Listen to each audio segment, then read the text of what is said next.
Now, it is time for Octopath Traveler, run by Shemcat. Take it away. Yo! Hope everyone's doing good. I'm Shemcat. I speedrun Octopath 2, and today I'm going to be speedrunning Octopath 2. So let's go. I take what I want. All right, so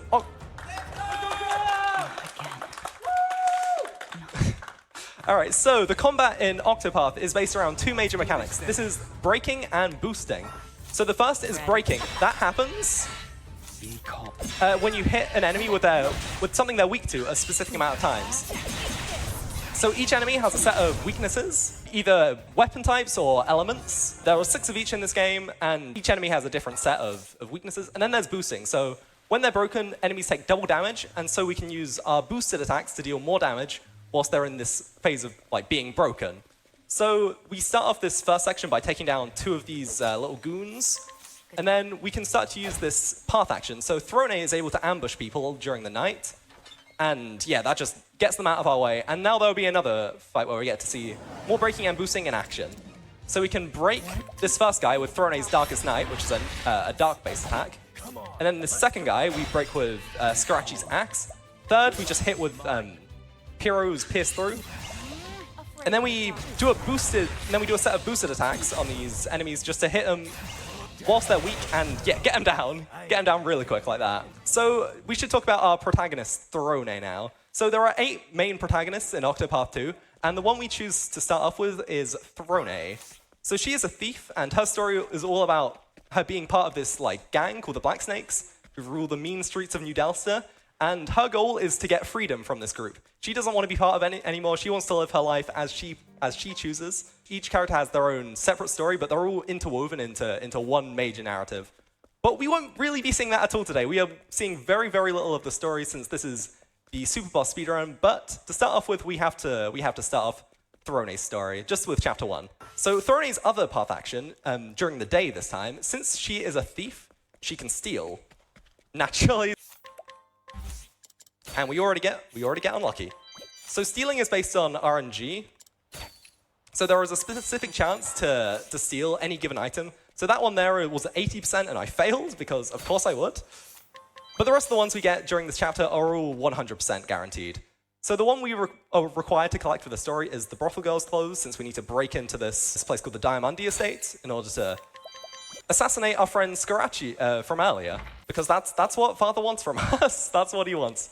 So yeah, we're just going to go around stealing a bunch of things. These are mostly items we can use to sell for money. However, there are also things called soul stones, which are items that are used one time and deal a specific amount of damage each time you use them, basically. So that's very useful in the early game, where our damage is very, very poor, since they just do a consistent amount, and we don't need to rely on anyone else's damage. So the 2 major ways of dealing with encounters, the first is to fight. The second is to flee.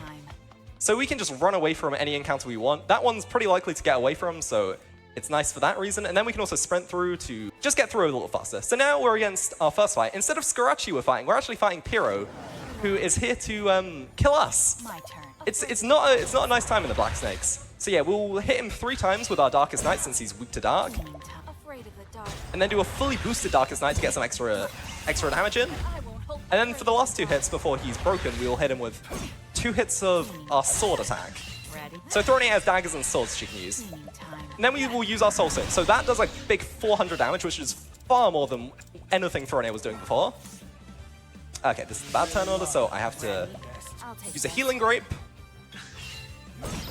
And then light soul stone, since he's weak to light as well. Use 4 sword attacks to weaken him, and then each character has their own latent power, which is a new mechanic to Octopath 2, which basically just gives every character their own special ability in battle after fulfilling conditions such as getting breaks or getting hit. So Throne's allows her to move twice at any given point where she has her latent power, which is very useful since it allows us to use, say, two soul stones on Pyro there. So the second major area of Octopath, so there's the combat stuff we've seen just now, but there's also exploration. So that just involves traveling to various areas around the world. So we're going to do that with Throne right now, just trying to run through areas and try and flee from encounters wherever possible. So what I might do if there's only one enemy here, Ready? I might just hit them with one attack to break them and then flee. So that means you're guaranteed 100% chance to escape, which is very, very nice in this game where fleeing is just RNG. It's literally just RNG. We like RNG, don't we, chat? So we're just going to walk through these areas to try and hopefully not get an encounter. And then we'll be on our way to Cape Cold, where we will find our friend in the snow, Oswald. So Oswald is a scholar who just broke out of prison. His story is all about being framed for the murder of his wife and child and getting revenge on the guy who did it, Harvey. So the scholar class is all about elemental attacks. So to start with, he has a fire attack and an ice attack. And in prison, Oswald learnt a thing or three. One of those things is mugging people. So we can just mug people at night and steal all their belongings, because we're just great like that. So hit him with an ice wind to break, and then hit him with a fireball to kill. And yeah, we get all of his items, we can sell for some money later, and then break into this house and steal all their money as well. Go back to the abandoned village so we can walk there, and then now it's even more RNG. The black market has I believe it's a 1 in 10 chance of a specific seller at night to be clerics who sell various soul stones, which I've already mentioned, deal a consistent amount of damage and is very nice for this run. But we got it really quickly, yo, nice. So we just sell all of our selling items and just buy a set of soul stones. These will deal very, very good damage and will help us get through way higher level areas than we would normally. Such as this level 20 abandoned waterway. So we're about level, what, 5, 6? Level 1 on Oswald. We are not prepared to fight these encounters. And so long as I don't get caught by surprise, which is more RNG, Where did I go wrong? I can just drop a soul stone and kill that encounter and get through. So the reason we're going through here is in order to get a chest. That has some more money in it. Money is very important in the Octopath Traveler 2 speedrun for reasons I will get into later, and I'm sure will become clear later. This But first, I'm just to get through, please. It's definitely way higher chance of getting them in areas like this where we are far lower level. Okay, we got through. Nice. So we can just drop an ice soul stone and get rid of all 3 of those guys. And yeah, level up a bunch. So Octopath 2, the world of this game, is made up into 3 main areas. So the West Continent, the East Continent, and Totohaha, where we are right now, which is sort of like this, I guess, the southern area. Level 18, this area. So another area where we are not fit to fight. So what we do if we don't get caught by surprise, we just drop a light soul stone and we get through that encounter really quickly. Run it into this area and then... Okay, I'm really stupid actually. I was supposed to do something else there. Okay, I'll just let this encounter kill me, I think. Unless I can like get really lucky here. Okay, no. Okay, that's my bad. I was supposed to do a menu. All right, we go again. We go again with this.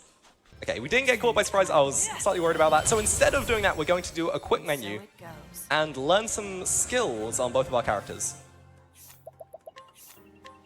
So HP Thief and Armor Corrosive. And then 2 random ones on Oswald. And that gives us the support skill Evasive Maneuvers. So what Evasive Maneuvers does is it reduces the chance of getting random encounters in the wild, which is really nice to get this early on, since it means we can run for far further distances without getting any encounters. So that allows us to go through areas like the Cavern of Waves over there in the background, which we're gonna head to now. But I guess before then, if there's anything to read. Sure thing. We got a donation in that made me aware of something that I hadn't even noticed, because we got $10 from Rock saying, "Yo, Shem, nice shirt." Yeah, thank you very much. Yeah, thank you very much, Rox. So this is Cropdale. This is where we will find the dancer, Agnia. But we're just going to run straight out. So Agnia's story is all about trying to become a star. She just wants to become famous. I understand the struggle. Yeah, we don't need her at the moment. Her class, the dancer, is all about like support skills, so you can just give various buffs to your party. So now heading through area in Orzrash, we're going to see our next area. This is on our next town where we'll find our next traveler. This is Partitio the merchant, whose story is all about crushing capitalism and eliminating the devil of poverty. And he's the merchant, which is a very, very powerful class of the speedrun. If you've seen anything Octopath speedrun related, you'll know how busted the merchant is, and that's not changing at all in today's run. So I guess I should clarify what run we're actually doing. So this is the super boss category, or Galdera. So in Octopath, the most difficult thing you can fight is Galdera. So the super boss also from Octopath 1, and it is very difficult, but you need to do almost none of the actual story in order to actually access it. There's very little we need to do. So all this run is basically just getting the minimum required in order to fight Galdera and win. So in some areas, the encounters you'll get in the day and in the night are like consistent each time. So in this area, we want to set it tonight about here. So we get these little scorpion things, What to do? which are weak to light. So we can use our light soul stones to just do a good amount of damage. They would completely destroy us if they got any hits in, so it's a really nice thing to do there. But then we can head to Canalbrine. This is Cassie, who will be our 5th traveler we're seeing? 6th traveler we're seeing? Something like that. So Cassie is the apothecary, which is sort of like a hybrid between a healing class and a damage-based class, and has a very useful ability called Concoct. So that basically allows her in battles to give various buffs or debuffs to either friends or enemies, depending on what you want. And it's very useful. It's stuff that you can't get from like traditional item usage. So we pick up Particio there real quick, and then we can head straight down and get Hikari now.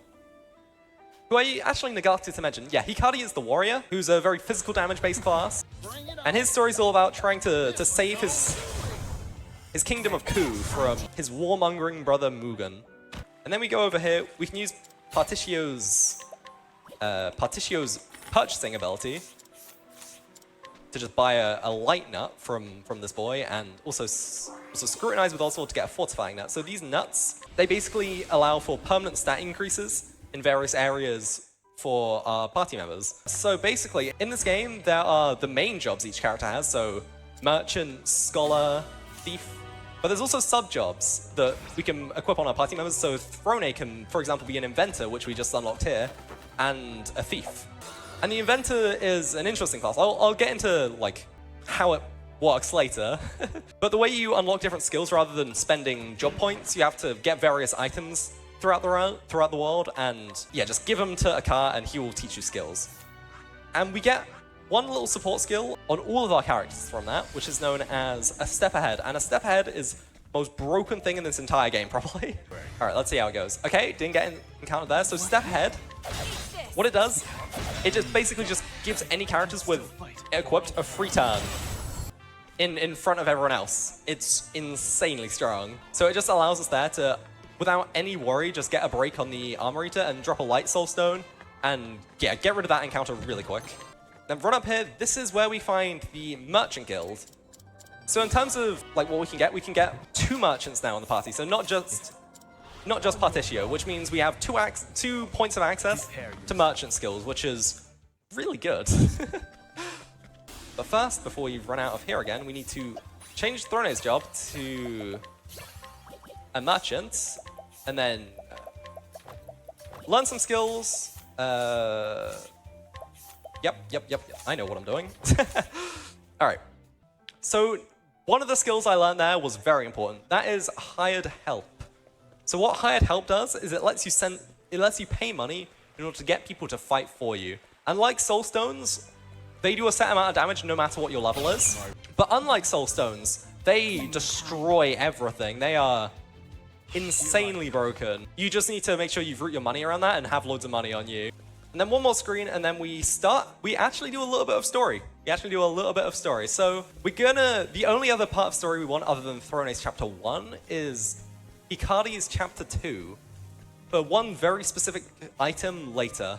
So we have to challenge with Hikari. So this is just solo Hikari. He does not fight with honor, he just will destroy you with soul stones. So do a quick defend, and then 3 boost with the spear to break our friend the gladiator, and then just drop a soul stone, and that will be the fight. Luckily, since it's just meant to be Hikari here, none of these enemies really have too much damage or too much health, so we can get through them all pretty quickly in just like a couple turns. So Zeto's weak to thunder and he's weak to sword. So we need to start the first turn with our step ahead by dropping a thunder soul stone on him. My turn. Get one of the hits of his shield, and then do 3 sword attacks to break him. And then again, Here I come. drop another Thunder Soul Stone, and that's the fight. So this is all building up to basically the strongest guy in this gladiatorial arena, Bandalam the Reaper. On your guard. He's weak to spear, so we can just hit with one spear, defend, and then hit with boost four spear to break him, and then use the wrong thing because I'm stupid. This might kill. Okay, good. Okay, I wasted a Light Soul Stone, but now Bandalam's grown to like 4 times the size. You're open.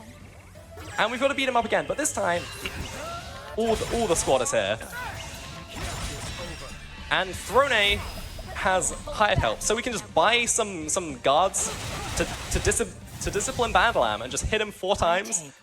Insane amounts of damage, just completely melts the boss. So this is what we're doing this for. So we're gonna run back into the underground arena. We're not done challenging just yet. First of all, we want to sell the dazzling artwork we mugged a guy for, and then we just ambush this guy, get him knocked down, and then we'll be put into the arena against Uranus. And she's pretty strong. She'll hit us in any hit. But if we just use armor corrosive, and then get some veteran soldiers in here, we can just hit damage cap like 4 times pretty much, and she just dies. We get the Champion's Belt, which is a very, very useful item for us. So the Champion's Belt gives us a flat stat increase of, I think it's 100 elemental attack, 100 physical attack, but the other main benefit of it is that it completely gets rid of the chance of getting surprise attacked. So now we have put Throne onto the Inventor class, and this is a very unique class. Rather than using SPs or like your special points, what this class does is you can use each attack like a set amount of times, and then you need to spend various turns rebuilding or repairing your inventions. So you can't spam the attacks, but luckily, since most of our fights last a couple of turns, it's not that big of a deal for us, since we can just use them once and they repair in between fights. So we'll take an in real quick. That will refill our health, our SP, and our latent power, most importantly. And what we're going to do here, we're going to do a quick side quest for the Rusty Sword. So that is a very special item that we will be able to use in a sec. But first, we can now go back to Crackridge with our new powers of the Champion's Belt. And yeah, they no longer really fight back. So we'll still get a step ahead, guaranteed. Then we can just defend, boost times 4, and use our changeable catapult, which is one of the inventor moves, and we just win the encounter, which is super nice. But before we go into the next area, it's level 45, so we're going to need a quick change of clothes. We're going to need to get into the merchant suit real quick, and we'll be using hired help again. So this is the area on the way to Gravel, which is one of the end game areas. So each character has a separate story, so they all take place in different towns. And this is where the final section of Oswald's story will take place. But since we haven't really done any of Oswald's story, there's no real benefit to being here now, except for the specific stuff we're doing for our Galdera speedrun. So we're going to unlock some skills on the Scholar with Oswald. First up, so Stroke of Genius and then Advanced Magic to get some extra experience. Swap Cassie onto the Merchant and just learn 3 skills. Temnos onto Inventor, and then put Throne back onto Merchant as well. And then equip these skills, so extra experience, and then boost out step ahead on Casti. So Particio has 3 extra special side stories called Scent of Commerce, where he kind of just goes around and just buys things, I guess. just kind of chill like that. And we traded in our Rusty Sword for a Conqueror's Sword with the retired blacksmith Porter. And also learned a new class called the Arms Master, which is basically just a very powerful version of the Warrior, which is Hikari's class. So we can do our Scent of Commerce, and basically this girl here, Terry, she's working on a boat. No one wants to buy the boat, so we buy the boat, and it's 100,000 leaves, so it's pretty expensive. And that lets us travel via water, which is required for getting to Galdera. And you don't have to customize it, but just for you, ESA, we're gonna get a red octopus going. No wait, okay. This is why you practice the other menus you do. The menus you don't normally do. Then we're gonna head into another very high level area. This is known as the Shipwreck of the Empress. And on this shipwreck, we can find a rusty dagger. So another thing to trade in with Porter for the Arm Masterclass, and basically just another source of a bunch of money, because those champions' weapons sell for quite a lot. Okay, so these urchins died. Oh no, not urchins. That's what they're called in Xenoblade.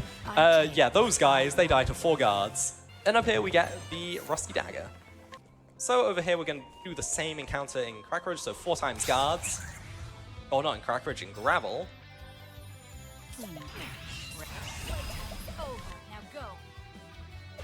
And then from there we can now learn some extra skills on Particio to get him able to use hired help. So we now have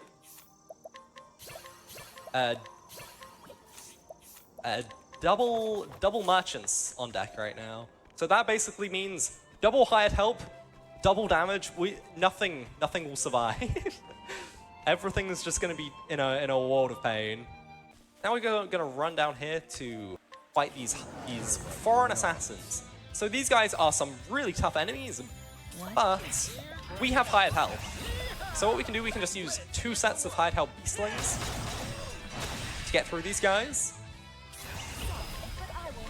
And yeah, they just go down really quick. They might not necessarily die, but got lucky there. These guys give loads and loads of XP. It's like the equivalent of the final story bosses. And so now by taking them down, they're now willing to fight for us as part of hired help. So that gives us a new best guy. So we're going to do some quick job menus. So we're going to go to Oswald, put him onto Merchant, learn the first 3 skills in order to get the support skills, and then put him onto Arms Master so he has access to all weapon types. Particio onto Scholar, Advanced Magic and Elemental, Advanced Magic and just a random skill. Then Temenos, learn the first 4 Cleric skills. And then the first 3 Merchant skills, and then put him back onto Inventor. Equip these various skills we had before. Evasive Maneuvers onto Particio, and then Boost Out, Evil Ward a step ahead. The Evil Ward that we got on Temenos basically means that random encounters are far easier to get away from now. So we're gonna go into this high level area, just walk to try and avoid the random encounter, get this sword called the Fire Starter. What that does is increases our... It's a sword, so yeah, we can equip it, increase our regular damage, but most importantly, it will increase our fire damage significantly. So Oswald uses fire skills. He has fire and ice right away, fire, ice, and lightning.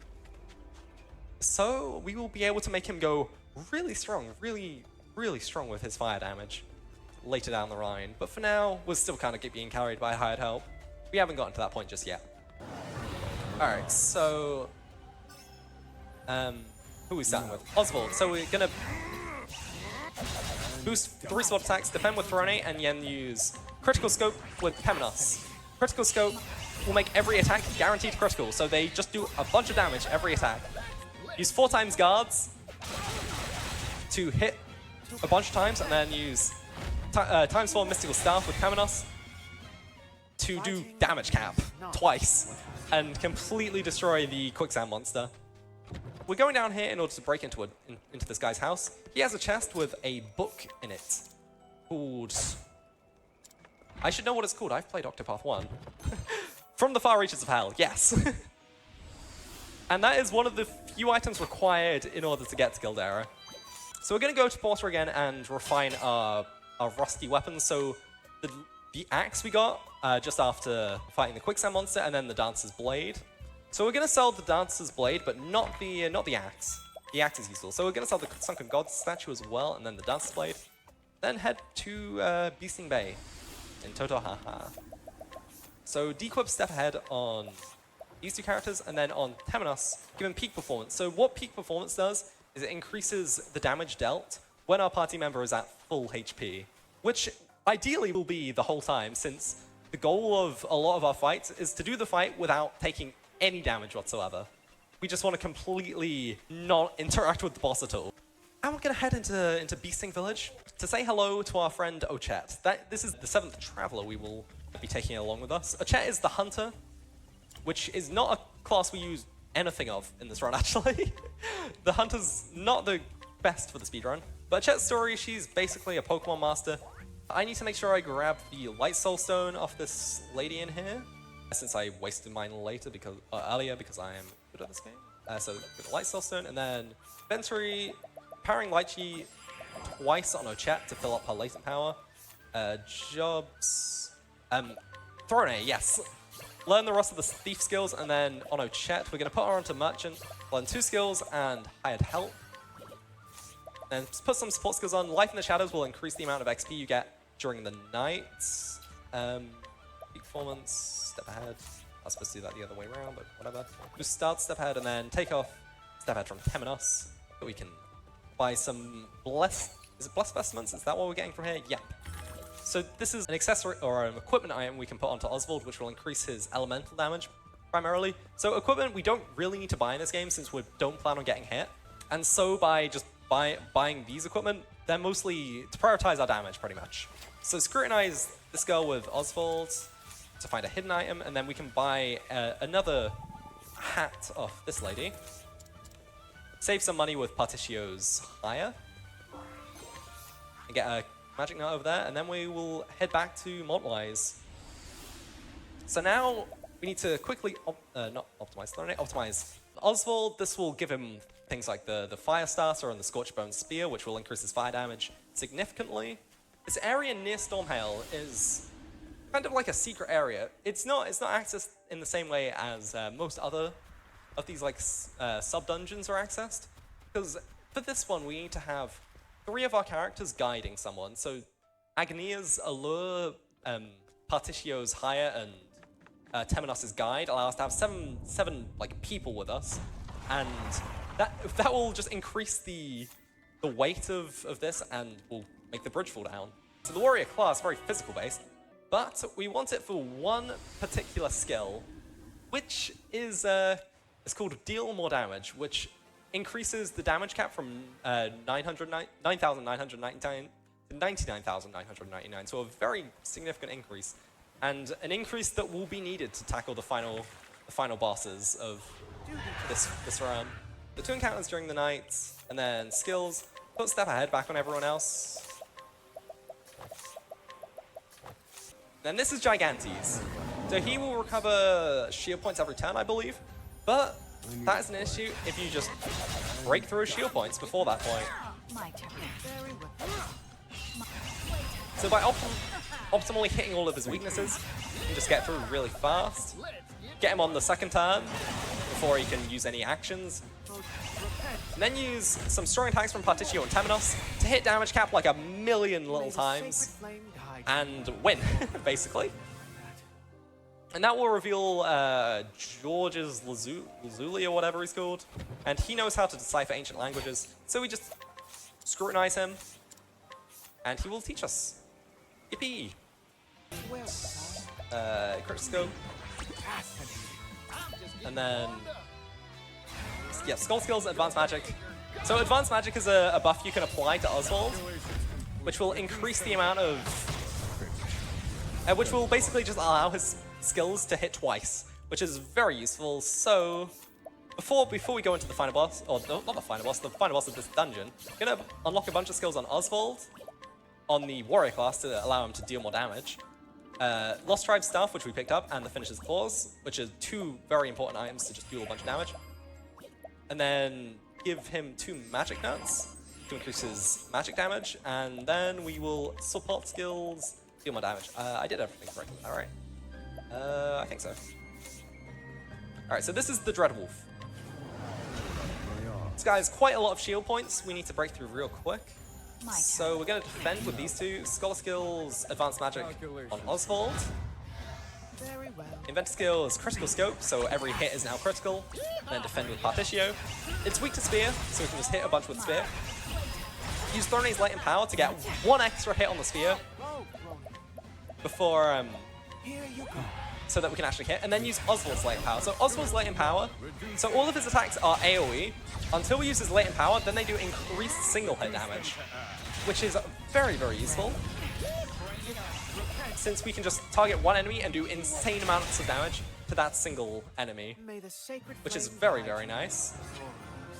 Before we go into the next little dungeon, we will give Oswald these 2 Lychees, so he can now use his Latent Power again. And then equipment, optimize with Throne, and then use an item we got. Nope, not that. An item we got Yes, that's so true. In the last dungeon with the Dreadwolf. So this is the Stone of Truth. So the ability of advanced magic to have all of his spells hit twice, that is now permanent with this item on. As long as he doesn't die, and we're not getting hit, so it's fine. Critical scope. 3 dagger attacks, defend with Partitio, and then Firestorm. 2 hits real quick. A bunch of damage real quickly, which is really nice. And then you don't even use his latent power, just another Firestorm. 28,000 twice. It's really, really strong. So now we're going to be fighting the Tyano Drake, and the gimmick behind this enemy, or this boss, is that every time you hit one of its weaknesses, it will lose that weakness. So you have to find a bunch of different weaknesses. Right now, it's just all the different weapon types. So we can use the 6-fold strike to hit all of them once, and the final one will be Thinking time.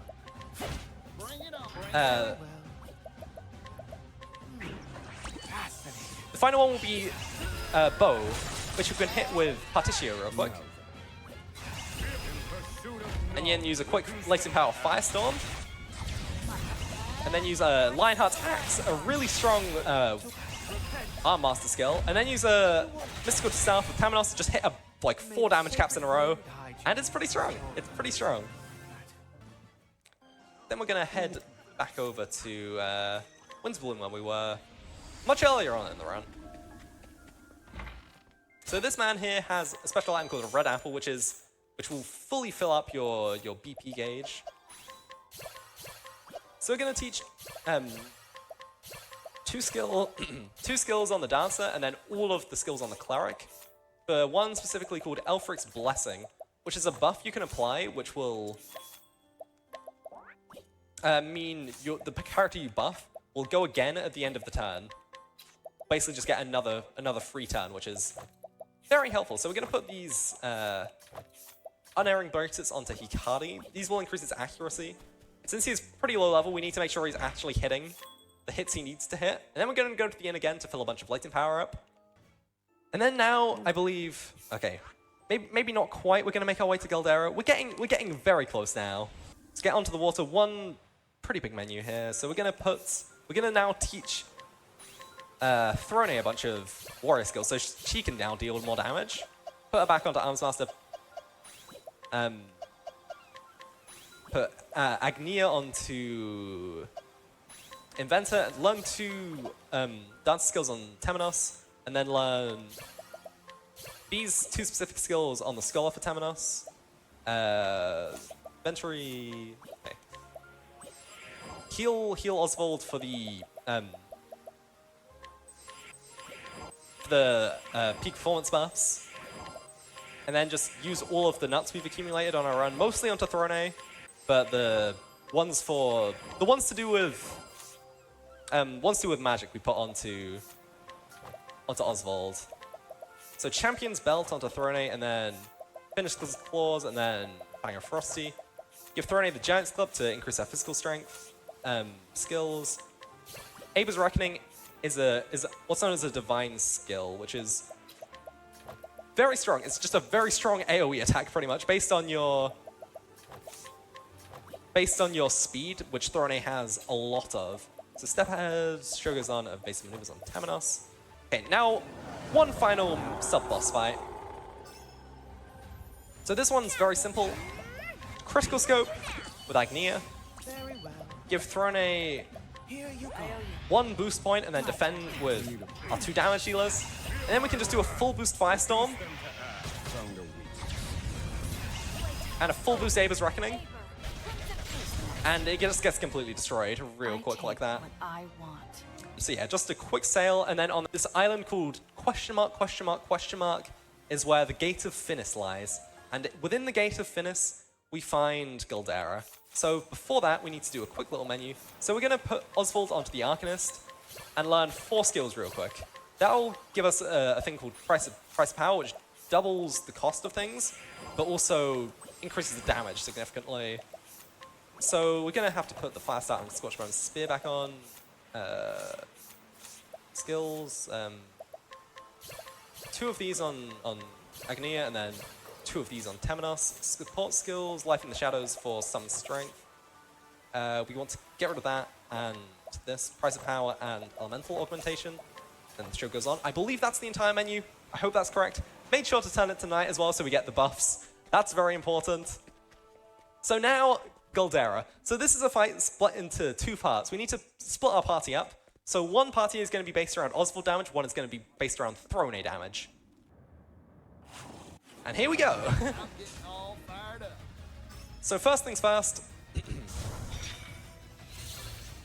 use a quick Elfric's Blessing onto Agnia so she can go again at the end of the turn. Use a Chet's Latent Power to hit one hit of the shield off of all these enemies. And then here we can use another Energizing Pomegranate so that Particio can use Elfric's Blessing again. So these souls, whilst they're still alive, we can't hit the eye. Thinking time. Use this. And whilst they're unbroken, if we hit them with something that isn't one of their weaknesses, they will hit us back. So we're going to use a critical scope on them all, so every hit becomes critical. Target skills, Elfric's Blessing onto Oswald. So now Oswald and Agnia go at the end of every turn. So Peacock's strat increases elemental damage. And that'll boost Oswald's Firestorm up even more, so we just completely roll these guys. And then Ochet, we can use the guards in order to hit the eye to the end of the turn. Use a quick Revitalizing Jam to fill up all of Oswald's little things. And then use Decaying Dragon's Essence to break like that. Defend with Agnia. Ancient Curse of Talisman weakens the eye in all sorts of ways. And then Latent Power times 4 boost. Insane amounts of damage. We want to do that a lot. So we're going to go for a Reinforcing Jammer to fill up Oswald's boost points and Latent Power. Hired Help Foreign Assassins. Fills up your health as well, which is nice. Health and SP, so it's nice so we can just make sure we keep on spamming. Hired Help Foreign Veteran Soldiers, rather. These guys deal the same amount of damage and are slightly cheaper. And then again, before Ayaz gets a turn again, we're going to use another Firestorm with Latent Power.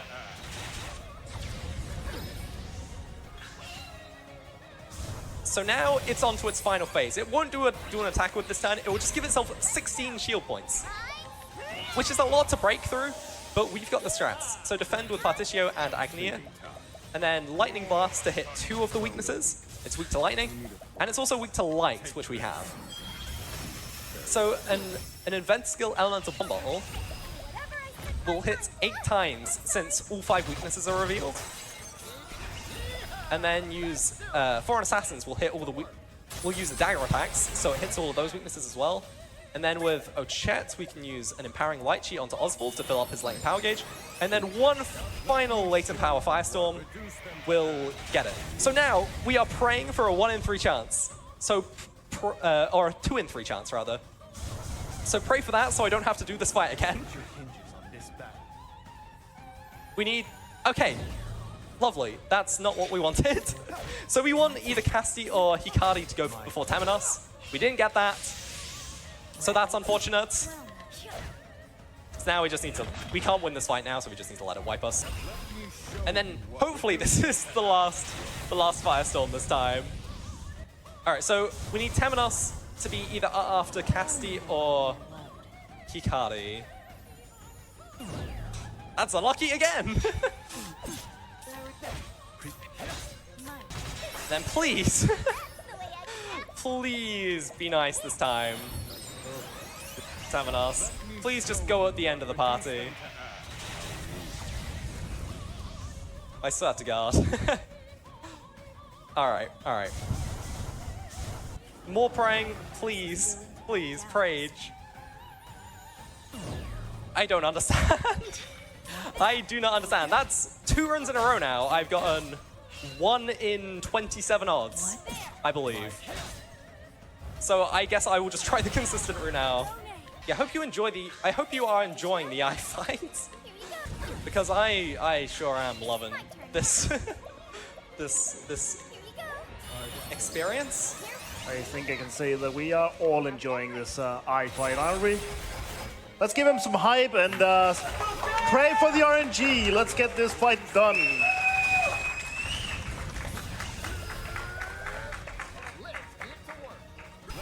And then one final firestorm. Okay, finally, this will be the last firestorm. And now I will be reading from the notes as I'm doing this, because I'm not very confident with this route since I've done it only a couple times. Render my judgment. But it's fine now, because we have 2 people on this. And of course, I would have gotten the correct turn order that time. So Here, I am in your I believe that's correct. So reinforcing jam to Throne. Abe's Reckoning. And then Cleric Skills, Elfric's Blessing to Throne. And then Casti is defending, I believe. Yes. So again, with Throne, we will reinforcing jam. I'll take this. To fill up her Blatant Power and her boost points, use another Abe's Reckoning, get a ton of damage. Now with Cassie, we'll Blatant Power and use Pomegranate, Women's Core Diffusing Strengthening, to get everyone forward and get a bunch of damage in. Or, yeah, get a bunch of buffs in. Use one final Abe's Reckoning. That's a lie, not one final Abe's Reckoning. And then Temenos to himself. Abe's Reckoning to himself. Cleric Skills, Elfric's Blessing to Casti. Okay.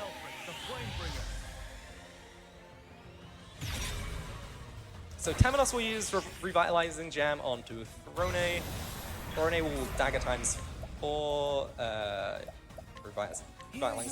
Revitalizing Jam, so to hit 4 of the shields. And then Casti will some more. So Pomegranates, Women's Core Diffusing Strengthening. Just give a bunch of buffs. Yes. Decaying Dragon's Essence hit 4. Throne another 4. Latent Power, I'm a Corrosive, and then 4. Okay. I know what I'm doing. Hikari is 4. And then Temenos, his Latent Power allows you to hit the weakness no matter what, which is super nice. So this turn on Elfric's energizing Pomegranates to Throne. You're too kind, Temenos. What to do? Abe's Reckoning. Yeah. And then Plum, Mighty, and then Whimsical to Throne. Sent at the back of the turn. Oh dear. And then 2 Empowering Light Cheese to Throne. Thanks. Might. Use this to And a Revitalizing Jam as well. Here. So from this, we are able to use a quick Swift Step to increase her speed, which will then increase the damage dealt from Abe's Reckoning. And then from this, we get a bunch of damage on Abe's Reckoning. And then one final Pomegranate onto Throne. She can use one more, and then that should be Galdera. All right. Okay, we win.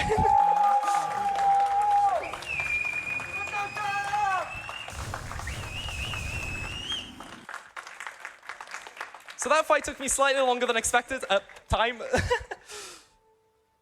But yeah, thank you everyone for watching. Thank you Galdera for being my best friend and not working for 3 times in a row. I had to get out the notes and the consistent file in order to get that to work. Thank you.